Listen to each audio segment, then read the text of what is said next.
त्याच्यात मिरचीचं मी साहित्य सांगते भाजीसाठी लागणारं. हे मिरची, त्याच्यानंतर लसूण आणि जिरं. आता लसूण जे घेतले ते मी हे बघा एवढं असं हाताने असे घेतलेले, असे हे दाखवते मी. असं घेऊन दोन असे एकदा दोनदा मी घेतले. आणि 1 चम्मच मी छोटंसं एक चम्मच मी जिरं घेतलेलं आहे. आणि हे आहेत शेंगदाणे. हे पण 2 मूठ शेंगदाणे माझ्याकडे जे आहे माझा हात दिसतोय तेवढ्या हाताचे मी 2 मूठ शेंगदाणे घेतलेले आहेत. 2 नाही. तवा तापला की मग कमी करायचा गॅस. आणि हे मीठ करपू नाही द्यायचं. थोडंसं 1 चम्मच किंवा अर्धा चम्मच मीठ टाकायचं. का टाकायचं? कारण की आणि त्याला हे मिठाला असं या तव्यामध्ये असं ना त्याचा जो हे आहे म्हणजे मीठ का टाकायचा जो फ्लेवर आहे तो बेलच्या शेंगदाण्यात बसतो. आणि भाजी पण मग नंतर भाजीत मीठ टाकायची काही गरज नाही आहे. जर तुम्ही मीठ थोडं जास्त खात असाल तर तुम्ही मीठ नंतर टाका. पण जर तुम्ही मीठ कमी खात असाल तर बिलकुल टाकायची गरज नाही. आता बघा हे झालेलं आहे, तुम्ही बघू शकता शिजलं. आता हे मीठ थोडंसं गरम झालेलं आहे. आता मी ह्याच्यात शेंगदाणे टाकते आहे. आता स्टेप बाय स्टेप मी सांगते. आता शेंगदाणे टाकले. आता शेंगदाणे टाकून झाले की थोडंसं, कारण की बघा मीठ जर करपलं किंवा मीठ खाली लागलं तर शेंगदाण्याची चव पण कशी होते, एकदम कडवट आणि कचकचीत होतं. असं वाटत नाही की तो फ्लेवर त्याच्यामध्ये त्या उतरलेला आहे. मी खूप आता थोडासा गॅस कमी करते बिकॉज ऑफ तवा चांगला माझा तापलेला आहे. माझा तवा नाही, हा तवा तापलेला आहे. ठीक आहे. ओके. आता जोक्सा पार्ट गाण्याचं एकदम मस्तपैकी भाजते आहे त्याच्यात. आता हे आणि मग सगळं आता स्टेप बाय स्टेप सगळ्या गोष्टी आपल्याला भाजायच्या आहेत. आता मी ह्याच्यातच भाजी करणार आहे. 2 एक्स्ट्रा. एक उडाला, टनकन एक उडाला आहे, बघितला असं. तर हे करणार. ओके. आता मी गॅस जरा कमी करते. आता बघ मोस्ट ऑफ हे झालेलं आहे. थोडं अजून बाकी आहे का तर नाही, हे झालेलं आहे. Almost is ready. ओके.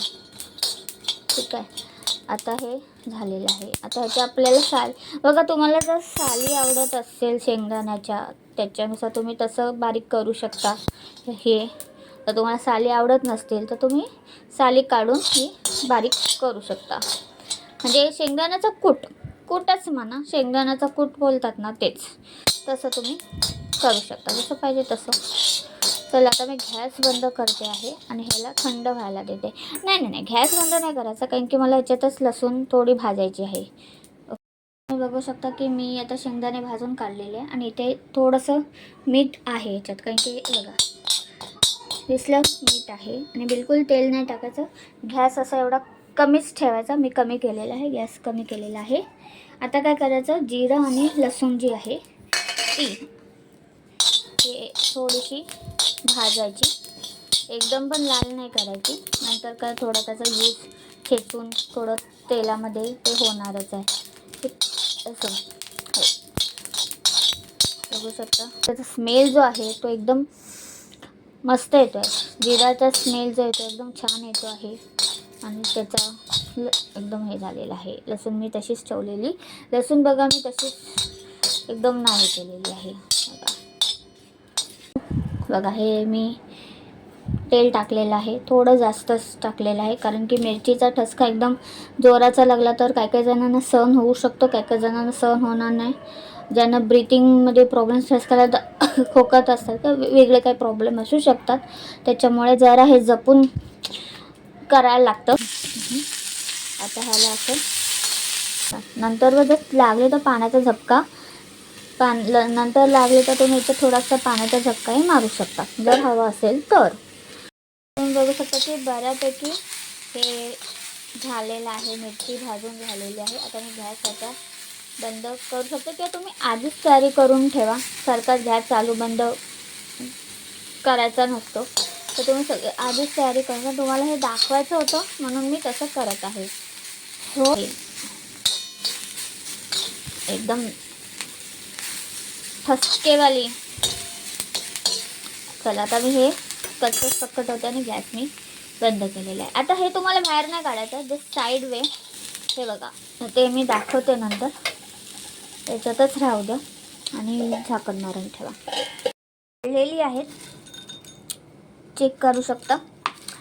असं का थोडीशी राहिली असती, पण झाले माझे काढून थोडं. ठीक आहे. आता हे कुटून झालेलं आहे, जाडी मोठी अशी बघू शकता. अशीच कुटून जाडी मोठी ठेवायची. तुम्हाला जर बारीक हवी असेल तर तुम्ही बारीकही पूर्णपणे कुटून घेऊ शकता जर हवी असेल तर. पण कसं असतं ना, दातामध्ये जर ह्याच्यात ही जर शेंगदाण्याचं आलं नाही तर मिरचीच्या भाजीमध्ये आय थिंक मजा येत नसेल. पण तुम्हाला जसं आवडत असेल त्या पद्धतीने तुम्ही करा. तुम्हाला बारीक कुट्टा हवा असेल एकदम किंवा पूर्णतः, तर तुम्ही ते बारीकही करू शकता. तुम्ही जसं नेहमी टाकता तसं त्या चवीपुरतं मीठ तुम्ही टाका. आता हे मी चांगल्यापैकी चेचलेलं आहे. अजून थोडं चेचायचं आहे. ओके, चेचत जातं, त्याचा स्मेल लसणीचा आहे तसं तसं तो येत आहे. त्याचा फ्लेवर आता तयार होत आहे. जिरा आणि लसणीचा जो स्मेल आहे तो हळूहळू बाहेर येत आहे. असं अमेझिंग असं वाला. आणि हा तव्यात आहे ना, मी ते एक असा भोगदा केला, सोरंगमाना किंवा भोगदा केला आहे असं बघू शकता. की आता याच्यात हे काढायचं नाही, असंच साईडला असं ठेवायचं. दिस इज रिअली, कारण की आता हे पटापट होणारी प्रोसेसिंग आहे. थांबत नाही, पटापट. ठीक आहे. आता मी याच्यात टाकते तेल. थोडा गॅस कमी करते. थोडंसं तेल टाकलेलं आहे. आता याच्यात आपण पहिलं टाकणार आहे लसूण. झोपले लसूण आणि जिरे आहे ते मी टाकणार आहे. बघा, जिरा आणि लसूण. आणि ह्याच्यातच मी हे बघा, ना हळद ना मसाला, एक ह्याच्यातच मी हे फ्राय करते.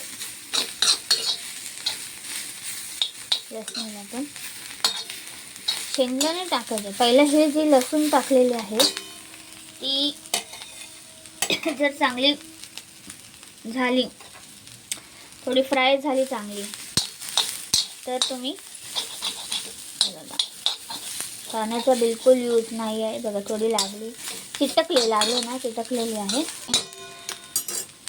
गॅस थोडा कमी करते, पूर्णच कमी करते आणि झाकण ठेवते. की लसूण जी आहे जी टाकली होती ती पण चांगली अशी लाल अशी खरपूस थोडी झालेली आहे.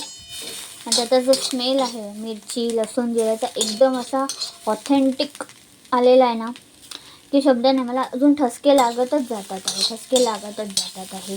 बघा, ठीक आहे. तुम्हाला ठसके मिरची म्हटलं की ठसका आलाच पाहिजे. तो आता तुम्हाला ठसका आणा ना, ते म्हणजे भाजी काय मिरचीची आणि म्हणजे भाजी झाली ती छे, ठसका आलाच पाहिजे. तुम्हा जे करतात त्यांना म्हणजे बाहेर बसल्यात त्यांना पण असं आलंच पाहिजे. असं पण जास्त नको यायला, नाही तर व्हायचं असं. ठीक आहे. तर बघा, ही झाली भाजी. आता गॅस बंद करण्याच्या आधी ऑलरेडी काय झालं, आपण शेंगदाणे मस्तपैकी ह्याला कूट म्हणा थोडा जाडा मोठाच ठेवला, तो झालेला आहे कूट. आणि मग शेवटी जेव्हा बंद करणार, आता बाहेर काढून ठेवले आहे तरी पण मला ठसका लागत आहे. तर हे तुम्ही बघू शकता. बघा, अशी ही भाजी ठसकेदार मिरचीची भाजी होते. सगळ्या गोष्टीचा फ्लेवर याच्यात एकूण समाविष्ट झालेला आहे.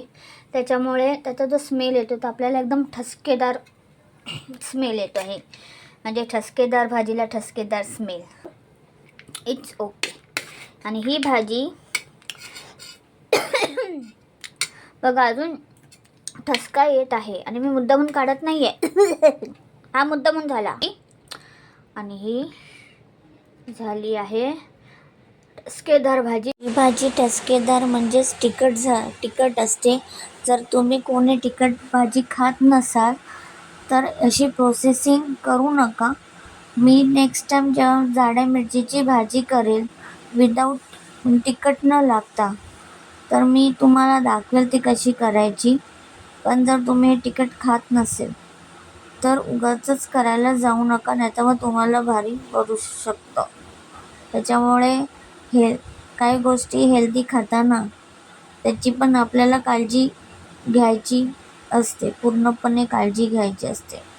त्यात आपल्याला चवीसाठी काय गोष्टी चवीसाठी आपण खात नसतो, आपल्या हेल्थसाठी पण खात असतो. आपल्या हेल्थनुसार आपण तुम्हाला तिखट लागत असेल तर खाऊ शकता तुम्हाला जर मीडियम स्पायसी खायचं असेल तर ठीक आहे.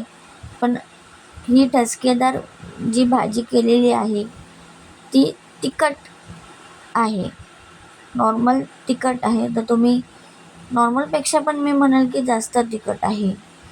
पण जर तुम्ही बिलकुल खात नसाल तर प्लीज ही भाजी जी केलेली आहे तुम्ही ट्राय करू नका. मी तुम्हाला नेक्स्ट टाईम कधीतरी ही भाजी जेव्हा मी परत एकदा करेल तेव्हा मी नक्की दाखवेल त्याचा विदाऊट तिखट कशी करतात ती.